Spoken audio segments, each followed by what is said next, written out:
आप सभी श्रोता मित्रों को हार्दिक नमस्कार। आज मैं सुनाने जा रही हूँ ज्ञान रंजन जी की कहानी अमरूद का पेड़। सुनते हैं कहानी अमरूद का पेड़। घर के सामने अपने आप ही उगते और फिर बढ़ते हुए एक अमरूद के पेड़ को मैं काफी दिनों से देख रहा हूँ। केवल देखता ही नहीं, इस देखने में और भी चीजें शुमार हैं। 3-4 साल में बड़े हो जाने, फूलने और फल देने के बाद भी उसकी ऊंचाई गंधराज या हरसिंगार के पेड़ से ज्यादा नहीं बढ़ी। शुरू-शुरू में तो परिवार के सभी लोगों ने उसके प्रति उदासीनता ही रखी, या कहूँ लापरवाही बरती तो गलत नहीं होगा। राम भरोसे पेड़ जब बड़ा हो गया और हमारे मकान का फ्रंट जब भरा भरा लगने लगा, तो सबसे पहले बाबू कन्हैया लाल की बूढ़ी पत्नी ने एक दिन टोका कि पश्चिम की तरफ अगर मकान का मुखड़ा हो और सामने ही अमरूद का पेड़, तो राम राम बड़ा अशुभ होता है। अम्मा के चेहरे पर थोड़ा सा भय अपने कुनबे के लिए आया, पर मुझे विश्वास था कि इन सब पिछड़े ख्यालातों का हमारे घर में गुजर नहीं हो सकेगा। माँ अजमेर में जेल कर चुकी हैं, लंबा जेल, सत्याग्रह के दिनों में। पिताजी खुद राजनीतिक सामाजिक उदारता वाले आदमी हैं। हमारी एक बुआ ने विवाह नहीं किया और पढ़ने लिखने में ही उन्होंने अपनी जिंदगी डुबो दी, और समाज उन्हें कोई चुनौती देने का साहस नहीं कर सका। एक को छोड़कर हम सभी भाइयों में खिलाड़ीपन है। चचेरे ने अंतरजातीय विवाह, प्रेम विवाह किया है, और मुझे तरस आ गया कि कन्हैया लाल की बूढ़ी पत्नी कैसी बेहुदा फूहड़ बात कहती है। खैर, यह तो ऊपरी बात हुई, लेकिन मैं अक्सर पाता कि अंदरूनी तौर पर भी हम सभी लोगों में कहीं पिछड़ेपन की भर्त्सना का भाव अंकुरा रहा है। वैसे अम्मा की प्रीतिकर सुंदर गोरी मुखाकृति पर अमरूद के प्रसंग में हमेशा भय की व्याप्ति हो जाती थी। 57 की बरसात में अकस्मात एक दिन मिद्दू ने सबको दौड़ दौड़ कर बताया कि अमरूद में 3-4 सफेद फूल आ गए हैं। मिद्दू की उम्र बढ़ रही थी, उसकी आकृति का वय का ओप चढ़ रहा था। अमरूद बढ़ने में कहीं उसे अपने विकास की सी संतुष्टि अनुभव हुई होगी। वह खुश थी। बरामदे की खिड़की पर तेज बारिश में हम लोग छोटे से पप्पू को खड़ा कर यह बताते थे कि वो देखो पप्पू बेटे, अमरूद का फूल। अमरूद का फूल। मैं सोचता कि कहीं पानी के झोंकों में नरम फूल टूट न जाए। बहुतेरे फूल टूटे भी, लेकिन उनकी जगह नए फूल आते गए, और फिर जल्दी से बीत जाने वाले सुखद दिनों में छोटे छोटे अमरूदों में बदल गए। मुझे लगा कि हमारे घर के सामने का यह अमरूद हमारी जिंदगी का एक घरेलू हिस्सेदार होता जा रहा है। घोष बाबू के माली ने माँ को बताया कि पहली फसल के फल तोड़कर फेंक देने से दूसरी बारी में फल खूब और अच्छे आते हैं। अमरूद और नींबू के साथ बात खास लागू होती है। माँ ने विजय से कहकर अमरूद की पहली फसल बड़ी दिलचस्पी से पूरी बाढ़ के पहले ही तुड़वाकर फेंकवा दी थी।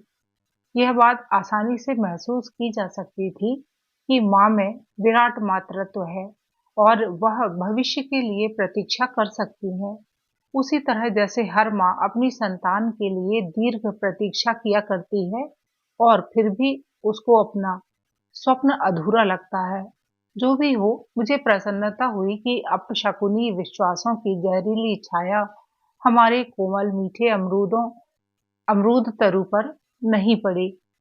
तोते का पिंजरा सुबह दरवाजा खुलने के साथ ही अमरूद की एक छोटी सी टहनी पर टांगा जाने लगा था। वह दोपहरी तक उस पर टंगा रहता।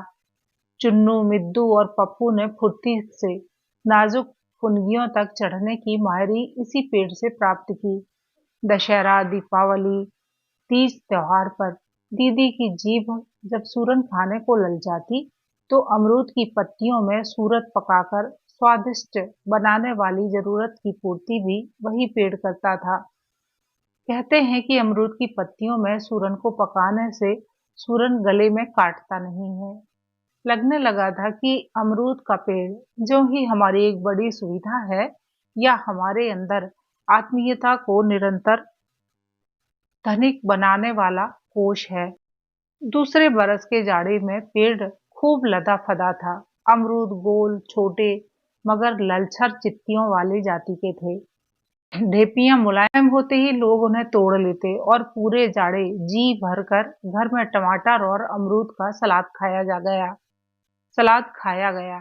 सुग्गे के लिए कई महीने खूब पके अमरूद उपलब्ध होते रहे और बाहर के मेहमान हमारे घर के अमरूदों में इलाहाबाद के अमरूदों की प्रसिद्धि का इत्मीनान कर लेते थे। यह बात मुझे बहुत रोमांचित करती थी कि हमारे घर तथा निकटतम संबंधियों के यहाँ नई पीढ़ी काफी बड़े अनुपात में आधुनिक हो चली है। मुझे मन स्थितियों और वातावरण की इस तब्दीली का अध्ययन बड़ा सुखद लगा। हम में दृष्टिकोण की उदारता परिलक्षित होती और किसी भी घटना या आकस्मिकता का या एक संपूर्ण परिस्थिति को हम लोग अनहोनी नहीं मानते थे। जीवन में जब सहज है सब संभव। अमरूद की छाया में बेंत की कुर्सियों पर बैठ चर्चाएं कर करके हम 3-4 भाई बहनों ने अपने उम्र के फर्क को दोस्ताना हरकतों से भर दिया।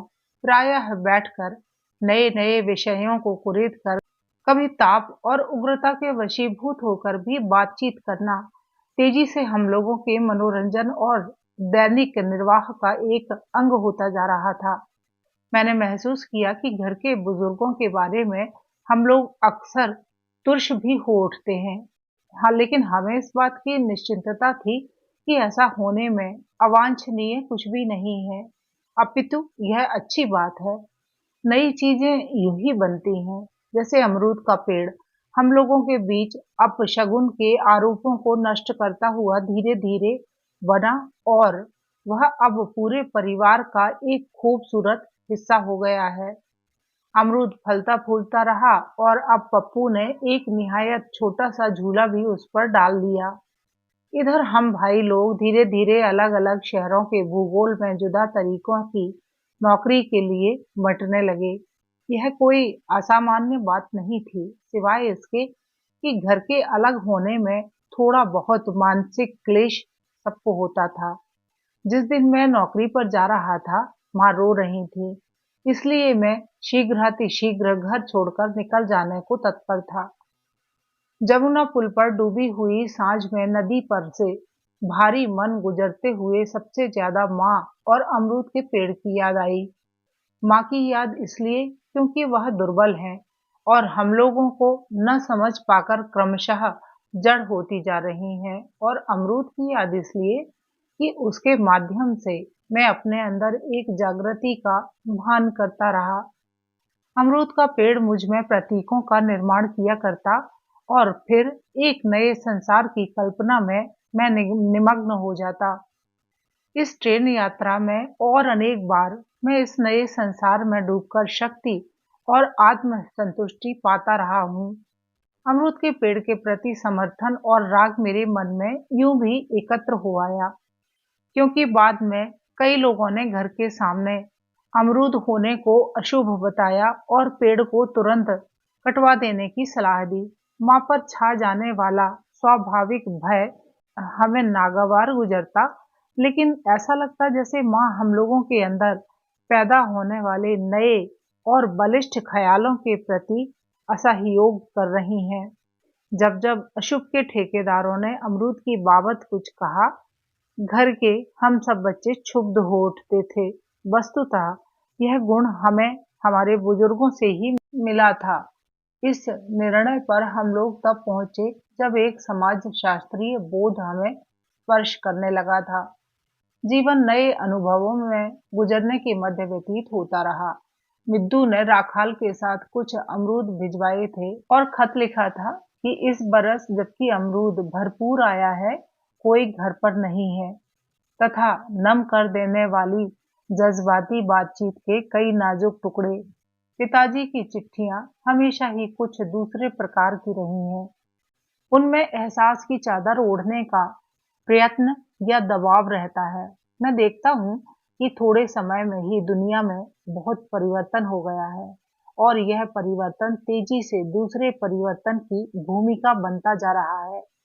बड़े-बड़े घातक शरीर दुख मामूली और अचिंतनीय हो गए हैं और पिताजी लिखते हैं कि माँ के बाएं फेफड़े में जो धब्बा था वह पुनः उभर आया है। यह सब किसी अशुभ ग्रह नक्षत्र का दुष्परिणाम है। शायद हम लोगों के बुरे दिन आ गए हैं, लेकिन मैं जानता हूँ कि अब यक्षमा बहुत आसान है और कहानियों में भी पात्रों का यक्षमा से ग्रसित होना लोगों को द्रवीभूत नहीं कर पाता। अच्छे संपादक ऐसी कहानियों से ऊब गए हैं और उन्हें लौटाना ही श्रेयस्कर समझते हैं। फिर मृत्यु भी आज इतनी असह्य नहीं रह गई है। दुख शरीर से मन पर सिमट आया है। पिताजी ने एक बार यह भी लिखा कि सबसे बड़े भाई चूल्हा चौका अलग करने के लिए एक तनाव पैदा कर रहे हैं। बड़ी चक-चक है। बहू ताजी रोटियां तो खुद खा जाती है और बासी हम लोगों के लिए रख देती है। तुम क्या जानो, हम लोगों का जीना मुहाल हो गया है। इधर तुम्हारी माँ अमरूद का पेड़ काटने को कहती है, सब लोग उसे अशुभ बता रहे हैं, आदि आदि। यह एक दुखद प्रसंग था। हालांकि मैंने अमरूद न काटने की अपनी बात पर ही जोर देने वाली एक चिट्ठी माँ को लिख दी थी। राखाल हमारे पेड़ के जो अमरूद लाया था, वे बाजारू अमरूदों की सुंदरता से बहुत भिन्न होकर भी स्वादिष्ट थे। अमरूदों के और दोस्तों के बीच अच्छा समय गुजारते हुए मैं किंचित भावुक हो आया। मुझे वे दिन याद आने लगे जब हम छोटे-छोटे थे और सुबह, दिन, दोपहरी दूसरे बंगलों की चार दीवारियां कूदकर अमरूदों की चोरी किया करते और पकड़े जाने पर बुरी तरह गिड़गिड़ाया करते। आज हमारे घर में भी अमरूद का पेड़ है तो एक अजीब सा गौरव होता है। यह कि जिनके घर अमरूद नहीं होंगे वे बच्चे ईर्ष्यालु हो गए होंगे, हमारी चारदीवारी कूदते होंगे। अमरूद के इस पेड़ की वजह रफ्ता रफ्ता पप्पू के बहुत से नन्हे मुन्ने दोस्त हो गए हैं, ऐसा अम्मा ने लिखा था। और भौजाई से उसे इस बात की बहुत डांट पड़ती है कि वह क्यों अपनी तबीयत का राजा हो गया है, जिसे चाहे अमरूद लुटाया करता है। अपने इस अमरूद के पेड़ के संबंध में कभी-कभार फैशनेबल ढंग से भी मैं सोचा किया हूँ। होटलों के लॉन में लगे बैठने वालों को सुखद छाह देते हुए रंगीन छातों की छाया मेरी आंखों में अक्सर उभरी है। हमारा अमरूद का पेड़ एक हरा छाता, एक डंगरा सा फलता फूलता पेड़ जिसमें अनुपातहीन डाले नहीं, बल्कि एक संवरापन। जब घर जाने को पहली छुट्टी मिली तो मन बेहद आतुर हो गया। सुख तन मन पर एक वहशत की तरह सवार था। फिर अंधेरे जमुना ब्रिज से गुजरती हुई गाड़ी ने उत्तेजित कर दिया और रात के सन्नाटे में एक अभूतपूर्व रोमांच के साथ मैंने अपने प्यारे और रात के सन्नाटे में एक अभूतपूर्व रोमांच के साथ मैंने अपने प्यारे शहर को देखा। वह रात उजाले की प्रतीक्षा में उड़ी हुई नींद की एक सुखद पर बेचैन रात थी। पता नहीं, एक अजीब भयानक सी विराटता के ख्याल मन पर छोटे-छोटे टुकड़ों में बनते बिगड़ते रहे। जैसे नगर इलाहाबाद की आत्मा में बहुत क्रांति है। अपने आप लोग काम कर रहे हैं। बुद्धियां किसी नए रचनात्मक परिवेश के लिए सक्रिय है। स्थूल के नाम पर यह शहर जैसे परम शून्य है, लेकिन धंसने पर शायद मैं बहुत व्याकुल था। तड़के उठकर मुझे इस बात का बड़ा खेद हुआ कि शायद हमारे प्रति घर के बड़ों में कोई स्वागत भाव नहीं है। ऐसी स्थितियों में मुझे बारंबार अवनींद्र बाबू का वह चित्र याद आ जाता है कि जिसमें एक बूढ़े पेड़ की आत्मा अपने को तोड़ देने के प्रयत्न में सुखी है, क्योंकि उसे यह जानकारी है कि उसकी घेर में एक नवल तरु उग आया है। यह बात उतनी बुरी नहीं है कि अमरूद के पेड़ को काटकर उसकी जगह एक ओर गुलदाउदी और दूसरी ओर केले की क्यारियां बना ली गई हैं, बल्कि चुनौती इस बात की थी कि हम लोगों में जब धीरे-धीरे जिंदगी की बुलंदी विकसित हो रही थी, तभी माँ को रूढ़ी और अशुभ के मिथ्या भय ने पराजित कर दिया। शायद माँ की हम संतानें हम उन शायद माँ की हम संतानें उन्हें अशुभ से लड़ सकने की अपनी सामर्थ्य का आश्वासन नहीं दे सकी थीं। मैंने पाया कि वह भय जो माँ के चेहरे पर क्षणजीवी हुआ करता था, अब गहरा गया है। माँ का मन यह मान बैठा था कि बड़ी बहू की अलगाव भावना, सबसे छोटे का निठल्लापन, खुद उनकी बीमारी और लोगों का धुंध से बिखर जाना और कुछ नहीं है। बहुत दिनों तक दरवाजे पर उसी अमरूद के पेड़ के लगे रहने का दुष्परिणाम है, जिसे काफी पहले ही लोगों ने अशुभ बताया था। कुछ देर बाद मैंने साधारण तौर पर अमरूद की बाबत माँ से पूछा, तो विद्दू के गुस्से को सहारा मिला। उसकी कंडेल सी आंखों में एक छोटा सा तूफानी झोंका उठा बैठ गया। उसका मुंह फूल गया था।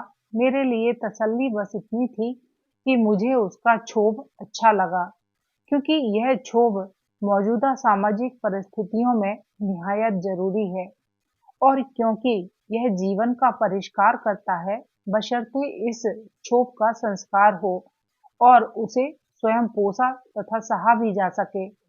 अम्मा ने मेरे प्रश्न का अपने ढंग से ठीक जवाब भी दिया। शायद उन्हें भी दुख था, बहुत दुख, इसलिए कि हम दुखी थे। निद्दू गुस्सा थी, इसलिए नहीं कि उनसे कोई गलत काम हुआ है। सूरज पिछवाड़े के पीपल के ऊपर आ रहा था, और जहां अमरूद की जड़ थी, वहां धूप का एक चकत्ता तेजी से बड़ा होता दिख पड़ा। अभी आप सुन रहे थे ज्ञान रंजन जी द्वारा रचित कहानी अमरूद का पेड़। कहानी आपने पूरी सुनी, इसके लिए आपका बहुत बहुत धन्यवाद। नमस्कार।